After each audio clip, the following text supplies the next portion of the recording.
Hello. So today we're just gonna do like a little flat game advice thing, just because I recently beat Stranded Deep, and it was a bit of a struggle, especially in the beginning.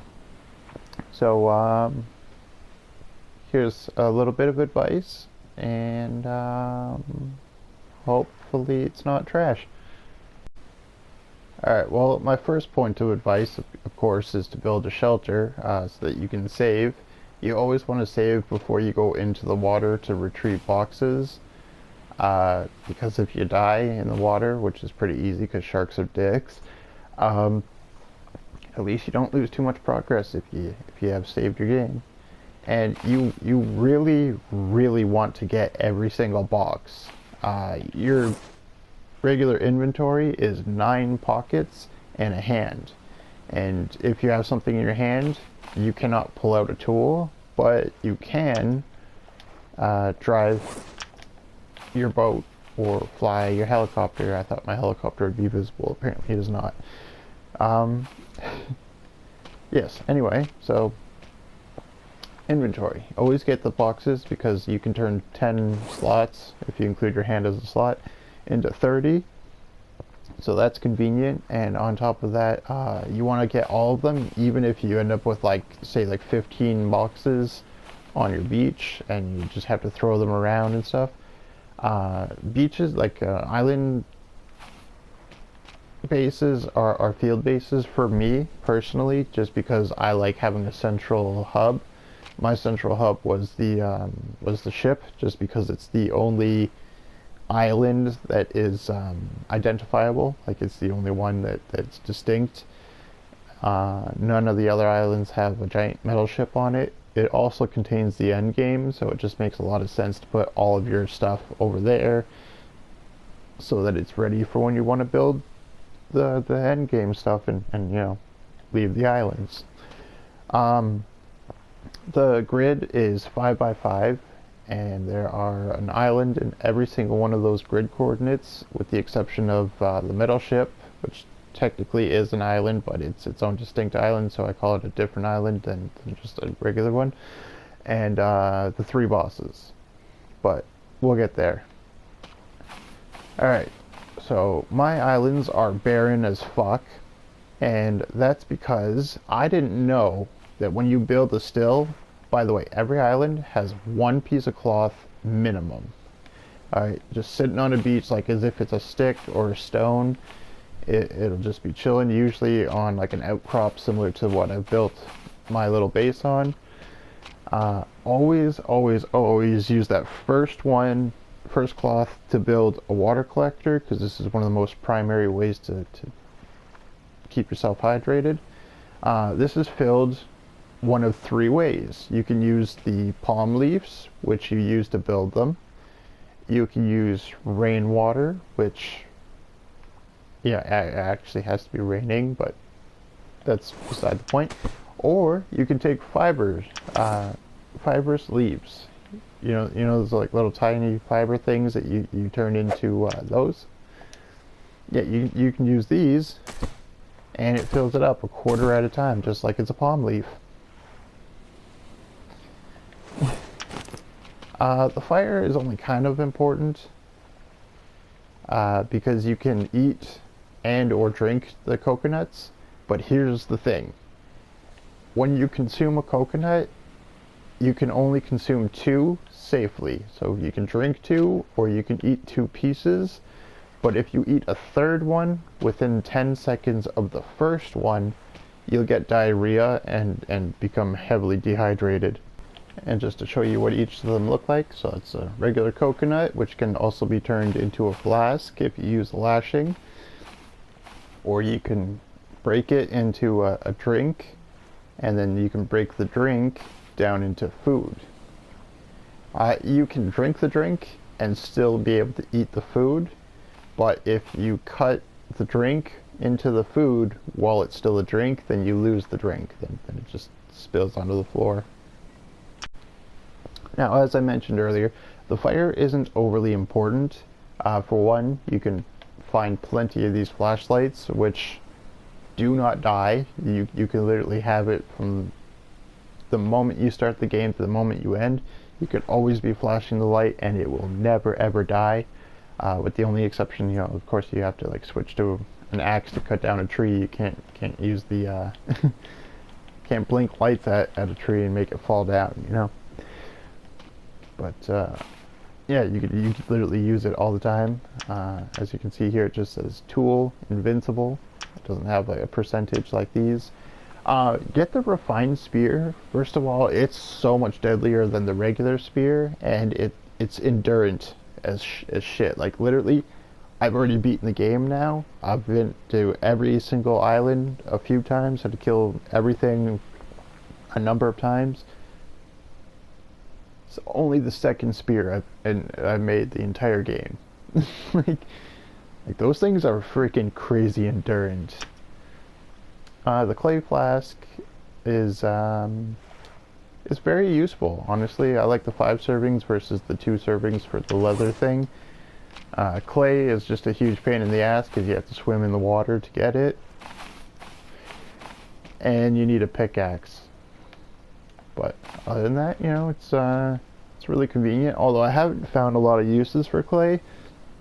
That's mostly because, as you might have been able to tell, most of my bases are minimalist. I don't know why I do that. You don't have to do that. I just do. I honestly recommend 2 different crates that are permanent. So these 2 have literally been with me since the very first island. My medical crate.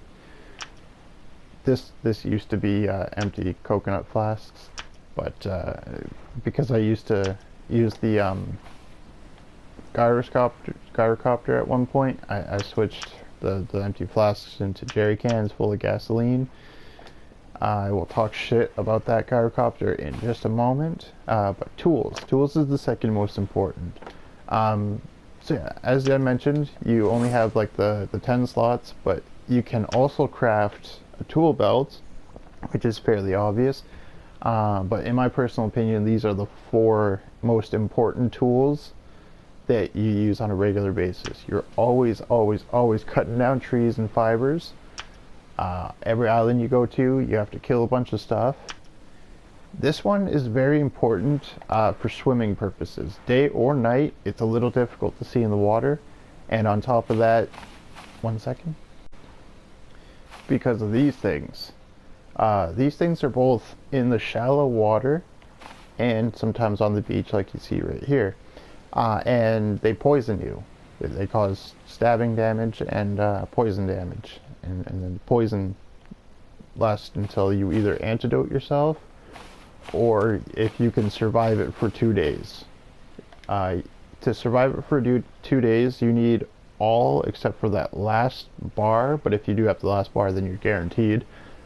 If you have 6 out of the 7 bars, you will very likely survive as long as you have high food and high water. So the healing will counteract the dying mostly. And then from there you just survive for 2 days. Take no damage because then you will die. Just because you just won't have enough health overall to recover. Alright, personally, I don't like the gyrocopter because it's kind of crap. It's extremely loud, it's kind of finicky, it's very slow, and horribly unfuel efficient. I'll just demonstrate that.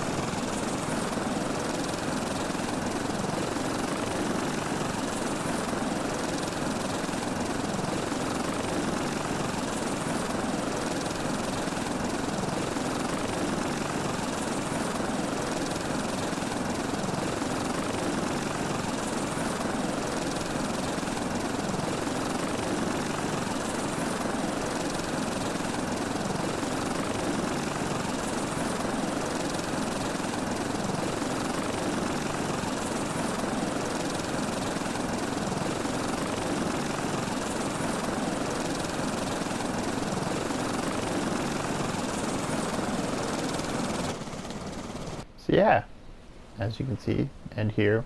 Very loud, very, very loud. As you saw, a little finicky, a little hard to control sometimes. And you have to be involved. And I know that's like a weird complaint, but sailing, in my opinion, is the way to go.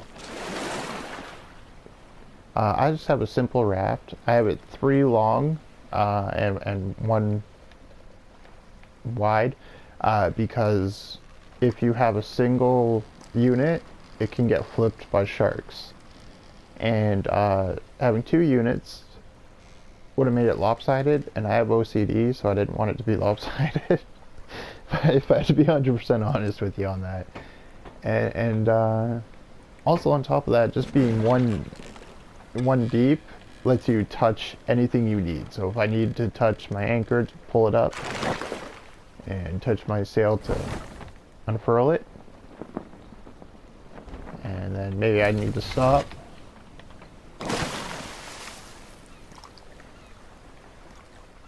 And I like sailing because it's like calm and uninvolved.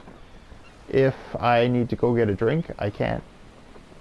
If if I need to answer my door, I can just peek at it to make sure I'm going the right way, and then just chit chat with whoever. If I'm thirsty, I can get myself a drink. Just, I don't know, it's my personal preference. I like this more. On top of that, it doesn't cost any gas whatsoever if you just sail. So, you can save that extra slot for more medicine or other supplies. By the way, if your island has like 2 or 3 cloths, this is what I do with my second cloth. Unless I already have a raft made, in which case then I make a dehydrator, but I'll show you that in a second.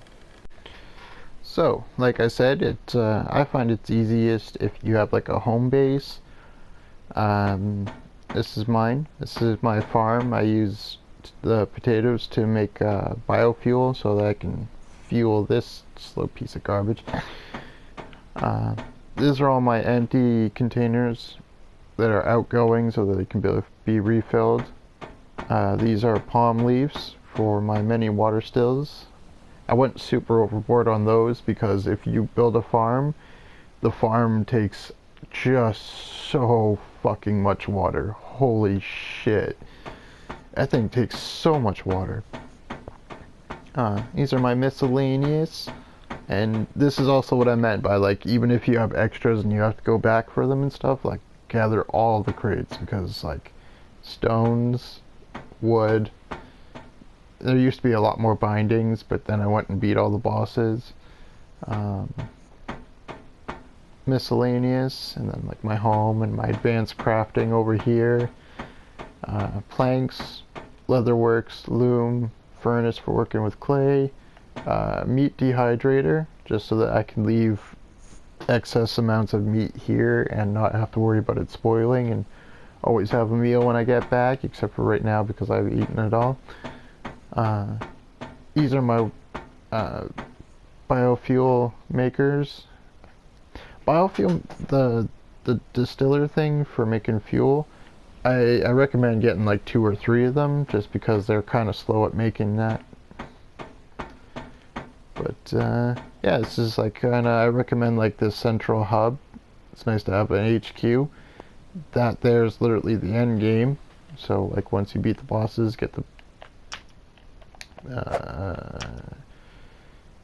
rudder, engine, and propeller part. Then you fix that up and you'll launch off, and away you go. Yeah, it's the only thing I could really think of to go overboard on the fibers. I'm not gonna lie, cutting down every single tree has been kind of helpful when hunting.